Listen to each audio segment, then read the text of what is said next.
Indianapolis Colts at the Kansas City Chiefs. I think weather was a bit of a factor with the downfield passing game because even Mahomes, who put up pretty good numbers, wasn't, he was throwing some screwballs, and as Chris pointed out, he was throwing some wobbly downfield passes. Luck's arm didn't look great throwing the ball down the field, but this was not the outcome you expected. I mean, the Chiefs essentially threw a shutout on defense until the very, very end of the game.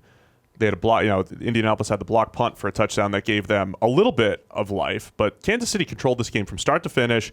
This was the one game we said it'll probably be a shootout. Andrew Luck can go toe-to-toe with this Chiefs team, but the Chiefs defense played pretty well. Luck didn't look great, and it was no shootout at all. Yeah, so the home field advantage thing may be more important for Kansas City than any of the other teams in this, because their defense is what's different when they're at home to on the road. Their offense has put up points wherever they've gone.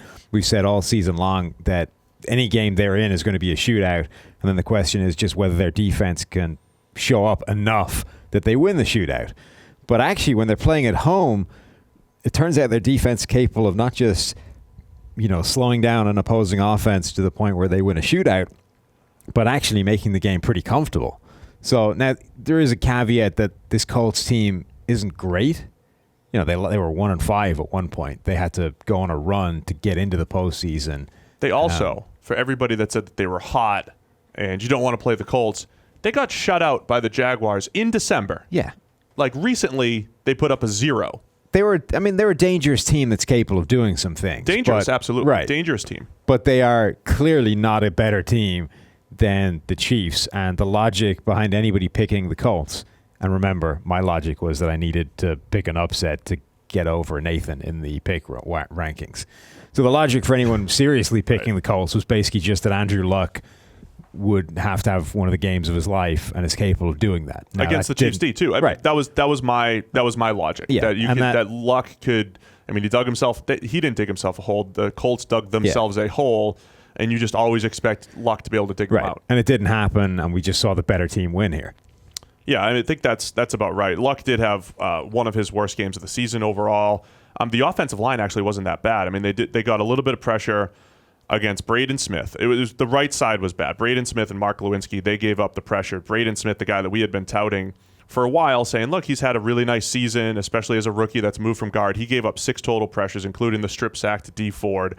But I do think that's what makes Kansas City defensively a little dangerous at home, is you get the home crowd, you get the noise, you get the snap count that you can work off of, and they've got 3 legitimate pass rushers with D Ford, Justin Houston, and Chris Jones that can get after it. Ironically, this time Quentin Nelson was their best offensive lineman, but nobody's going to talk about it because they got their ass kicked, so it's not a story. No pressures, dominant in the run game. Also, I didn't see a highlight reel pancake and teabagging for them to really get excited about, but he was way better in this game than he was the last game, and yet it's not going to be the story because they didn't win. Nobody cares.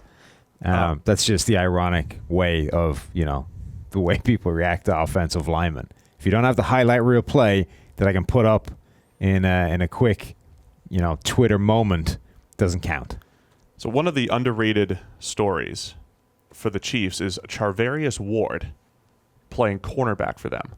A guy out of nowhere, undrafted free agent out of Middle Tennessee State. He started week 16 against Seattle, and that was when Andy Reid was like, yeah, we're playing the young guys. We're getting these guys out there and just giving them a shot. And he didn't look great against Seattle. He gave up 5 for 7 for 110, did break up a pass, but gave up 110 yards. But over the last couple weeks, he gave up only 43 yards against Oakland, only 42 yards against Indianapolis, and he broke up 4 passes over the last 2 weeks.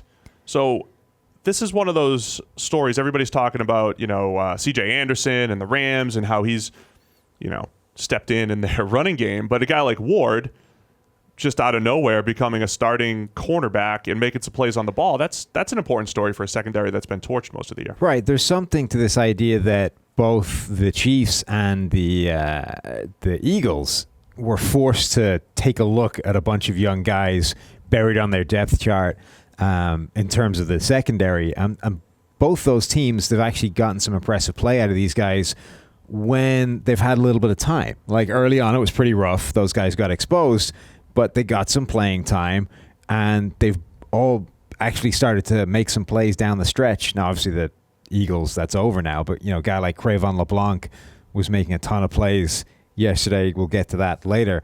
And Ward has made a whole bunch of plays as well. And he's a guy that actually graded pretty well for us in college, albeit, not the greatest sample size in the world, a little bit over 1,100 snaps.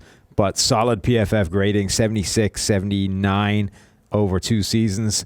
Not the best coverage stats in the world, but more than enough there to show you that he could do some things at the next level. Yeah, and we're starting to see that. Yeah, so that's been an interesting development for the Chiefs. It still doesn't make you feel great about Ward plus Daniel Sorensen, Jordan Lucas, Steven Nelson, and Kendall Fuller as your secondary that you're rolling out there every single week. Yeah. But again, when you combine that with D Ford getting his 5 pressures and Chris Jones getting his 4 pressures plus 3 batted passes, Sam. He had an off week with only 3 batted passes. He must have been making Booger so mad. Yeah.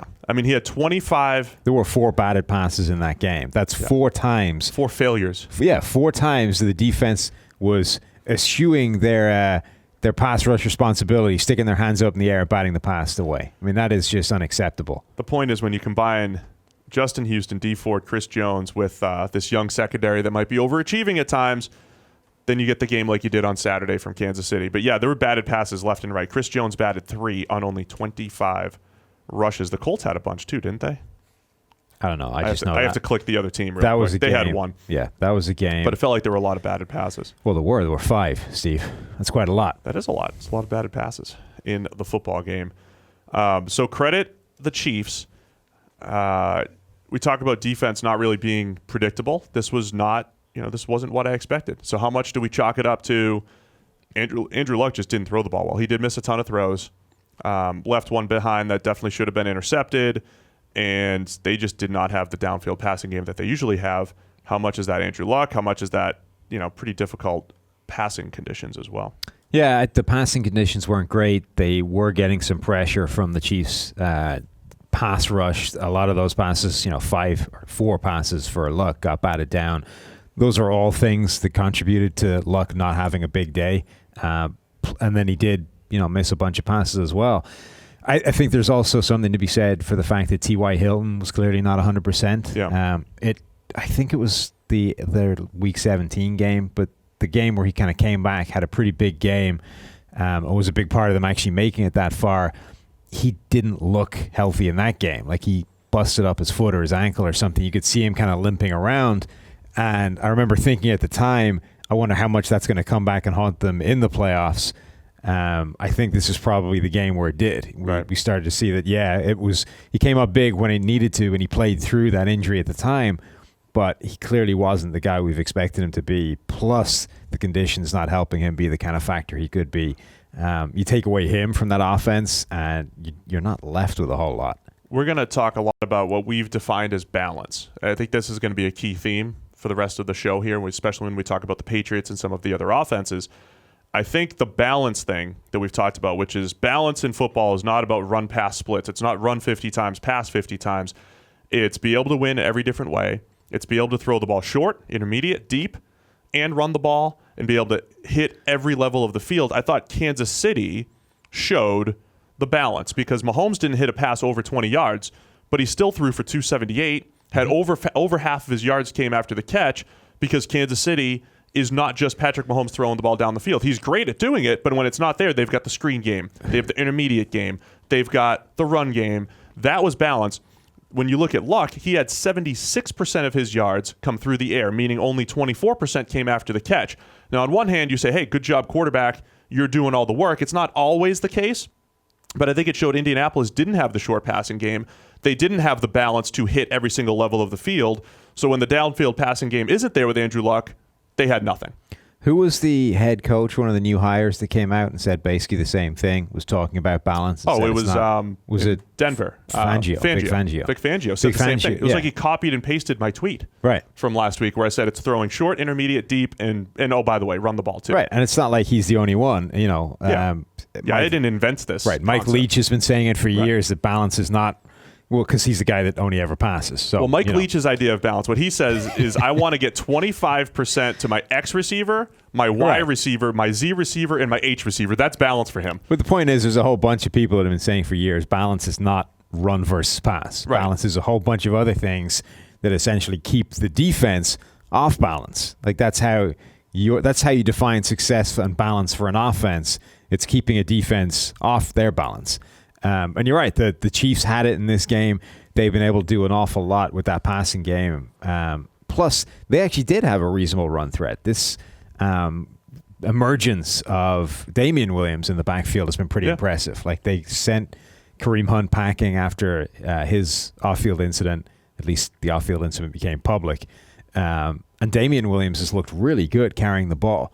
Now, the concern there is that he isn't the receiving weapon that Kareem Hunt has been. Right. Like one of the things that made Kareem Hunt such a good player is that he could go deep downfield out of the backfield and be a real viable weapon in the passing game. Yeah, we've seen Williams in the screen game a little bit, but Hunt has that extra. Damian Williams, I don't think, at least yet, can do that.